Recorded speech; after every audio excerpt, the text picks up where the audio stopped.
again, I'm going to read this the way he said it. I think they night my event. They have a wrestling show before. So can't fault them for hustling, bookings, and workings. So now he's putting the blame on the girls. He's saying it's their fault that he's having this show and they're booked. Because I'm sure they reached out to him out of nowhere, not knowing he was doing this, and asked to be in that event. So I told him, anyone who has any of my 13 guests booked elsewhere for that weekend has already contacted me. I don't care what shady shit others do. I run and conduct business the right way, and I expect others to do as well when they're using my investment, including Impact and WWE, which I do have someone that is being brought in by WWE. So that's a conversation that you have to have with your talent to find out what's going on. Quick and simple. His reply back was, quite frankly, didn't even know they were guests of yours because I do parties, not conventions. I contacted one. It doesn't even matter. I contacted one about doing a party. She asked me if I had any interest in the 3 other girls as well. If you want to come to the event, I'll put you on the list. It's on Bourbon Street. They're going to have beads, open bar, balconies, a hell of an event. Bring your whole crew. So he still hasn't answered a single question that I've asked him. He deflected the blame to the girls, and now his answer to it is invite me and my crew to be a part of something that I'm already paying for. So what a joke, Joey! What a joke. So my reply back, which I replied and he never answered it after that. I said, so this is your solution. How would you have used them if they weren't going to be there in the first place? You knew someone booked them. They weren't flying themselves there. And he never answered that. So that's where we stand. So I contacted the 4 ladies. I told them the situation. They're going to handle this situation on their end. But this is the bullshit that people have to deal with when you have people that piggyback. Again, it's not a bad thing to piggyback someone's talent, as long as you contribute financially. We have a Women of Warrior show coming up in February. We brought in Jessica Havoc. She's going to be at another show the night before. So obviously, we're going to take care of that issue. Now, we have Thunder Rosa for that same show. She's being used on a show on Friday. So where it comes out to be a wash, across the board, we've been in contact with each other to make sure that nobody is screwing over the other person. So I have Emma in February 4th. So does Wrestle Pro the day before, and Wrestling Universe on the Friday. So all 3 of us are contributing to her flying there, her hotel stay, and her flight home. It just, to me, am I wrong to say this is common sense that you don't book people that are in town that are paid for by somebody else without contacting that promoter? It is common sense. I mean, Joe, you're a wrestling promoter. You book shows. You book talent for the shows. You've run into this numerous times. Well, I don't know why you're dealing with this fucking jerk off. I didn't want to. He booked them behind my back. It's not like I did it. What happened? I hope we do see it in New Orleans. That guy had me fighting with all the Samoans, if you remember. Well. Actually, I don't know if I mentioned it. I've actually made peace with some of them, so. Well, you know what? Things got misconstrued. And it all comes down to Mike basically threw Rikishi under the bus and said it was his decision. When it wasn't. It was Mike's decision. He's the one that booked the guy. He's the one that agreed to the deal. He's the one that lied to Rikishi and said it was good to go, and they left. And then when he was questioned and backed into a corner, he blamed it on Rikishi. Same thing he's doing. Same thing he's doing with the girls. He blamed it on Rikishi, and then had the nerve to go scope us all out to see if we were licensed.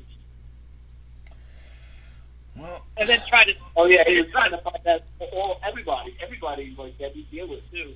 If we were licensed businesses, and I think the only one was you, Richie. Yeah, so you see how far that went. That went nowhere. All talk, no action. You were worried. I was worried about it at first. Well, Richie's a neurotic nutball. We know that. He worries about everything. I am a neurotic nutball. You're absolutely right. He worries if, he can't find matching socks in the morning. He has a bad day. That's right. That is absolutely right. So, okay.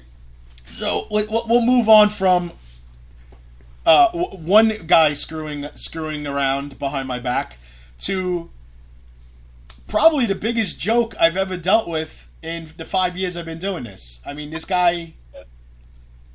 All I'm going to say is before you get into it, all I'm going to say is I told you so. And not to deal with him. Yeah, you're not the only one, dude.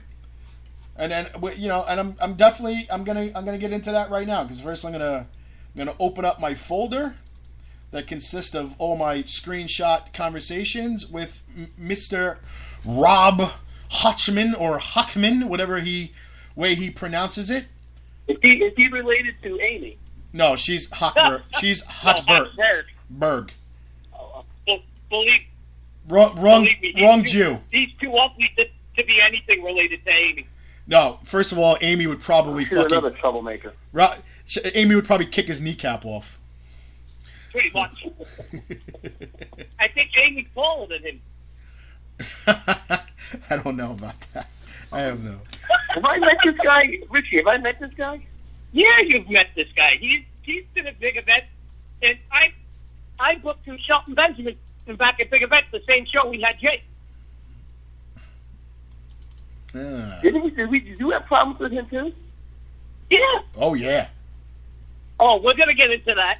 Oh yeah. Okay. Absolutely. I told you, get your popcorn ready. Let's come back with a bang. Come back with a bang. I feel that I feel left out here. I've got nothing really to pin anybody on. Well, I mean, technically, this thing is costing you a guest at your show, so What show? March 10th. Oh, Gorgeous George? Yeah. No, I mean, the Team Madness thing would have been cool, but I mean, if we were to lose one of the three, that's the one I wouldn't mind losing. Absolutely. Yeah. I mean, the other two are the ones that people are going to come see. I mean, the photo op was cool. It would also be cool if we could bring in Sid, too, but he's, not reliable. And the Macho Man's dead, so. Sid's we got a better chance of getting Macho Man there. Probably. That's fucked up. Can't believe I just said that. That is fucked up. Okay. So, this all started back in May of last year. I contacted Gorgeous George. Also, her real name is Stephanie Ballers. And I asked her if she wanted to do a Team Madness signing at the next available big event that I had, which was going to be March, whatever date they had in March of 2018, because in May, obviously big event just passed by in March. I had already a full staff for June's Legends of the Ring, and I was already booked for October's Legends of the Ring and November's big event. So I was already done. So I told her it would be in March 2018. I still had to get in touch with Medusa, and I still had to get in touch with Molly Holly. And he said, she said that everything was fine, we're going to do it, yada, yada. He's claiming that he spoke to her on August 17th. August 17th is not May, Rob. I mean, last time I checked, even the Hebrew calendar, May came before August. So, She agreed to do it. Then she disappeared. I think I told you guys. She kind of disappeared for a couple months. She wasn't even posting on Facebook at all. And all of a sudden, I think it was you, Joe, that actually pointed out that she posted one night. And Okay. and I messaged her immediately, and I said, "Hey, I spoke to Medusa, I spoke to Molly Holly. They're in for March's big event. We want to do the Team Madness signing. It's definitely a go." She agreed, and even gave me her phone number. Everything was fine. Okay.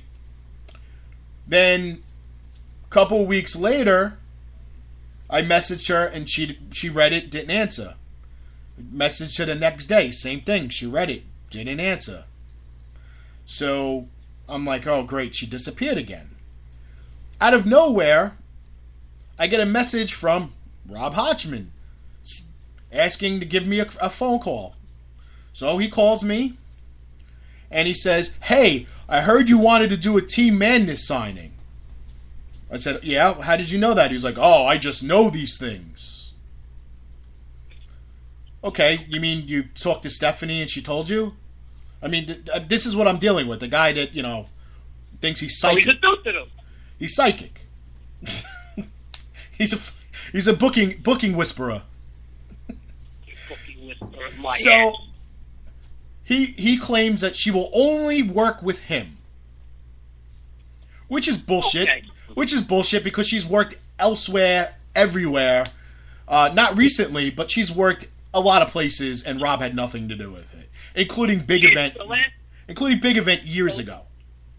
The last time she was in town in the Northeast when she did do a signing, it was for Dan Martone and 3B Wrestling, and that was about maybe almost a year and a half ago. Yeah, she did big event 3 years ago.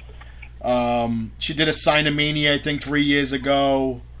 I mean, she's done stuff. And I actually seen her when she was dating one of the Misfits or whatever, and Gorgeous Frankenstein was the name of the rock group. Yeah. She was dancing on stage. I mean, she really isn't anything important in the wrestling industry. No, but you know what? Like you said, it was the photo op. It was something that doesn't really happen often. That's a cool op. Yeah. And the other girls were so, they were all out getting into the gimmick. Molly bought, the dress for it. I had a sash printed for her that said Miss Madness 99 on it. We were gonna have that autographed and auctioned off at the end of the show. Like we had all these. Kevin, Kevin, hold on a minute. I'm not really too familiar with what's going on here. So, what's the issue that she's not coming to? Obviously, she's still going to big event, correct? According to him, she is, but he hasn't booked her yet. According to Big Event, he hasn't even contacted them about guests. He's not bringing her. So then, she's obviously not going to be later on in Staten Island. No. You're nuts if you're telling me to come to Staten Island. Have you ever been to myself? No. Okay. So you don't ever walk in there. The bottom line is, and I don't want to drag this on longer than it needs. Wait a minute. I do remember this guy. I met him down in Florida at WrestleCon. He was sitting there complaining that the Brooklyn Brawler invited him up to his room. Yes. And he had his nose when he got there. He had his nose in a pile of blow. Yes. A convention he's banned from, I might add. He's banned from that too? Yes. He's banned from that. He's kayfabe under another name. Yeah. So how do you have issues with different conventions in different parts of the country and people still even entertain this guy? Because I don't know. Because he's got connections to bigger names, and they've worked with him in the past, so he thinks so he thinks he's fucking king shit. What name does he? Who does he? I don't know. He threw a whole bunch of names by me. Like he's. You remember what the hell was her name? Stephanie Feiner. When Dave Mooch brought in. Well, we had Sandow. Yeah, Damian Sandow. There was the guy and the girl that came down with them from Buffalo. Right, the guy. I think he was from Buffalo. Yeah, because we were talking about the Bills. Right. Okay. So yeah, I remember her. I don't know if he gets the contacts through her or whatever the case may be, but he knows her, and he's thrown her name out there, and he's, whether he tells the truth or not, I don't know, and I don't really care. It doesn't impress me at all.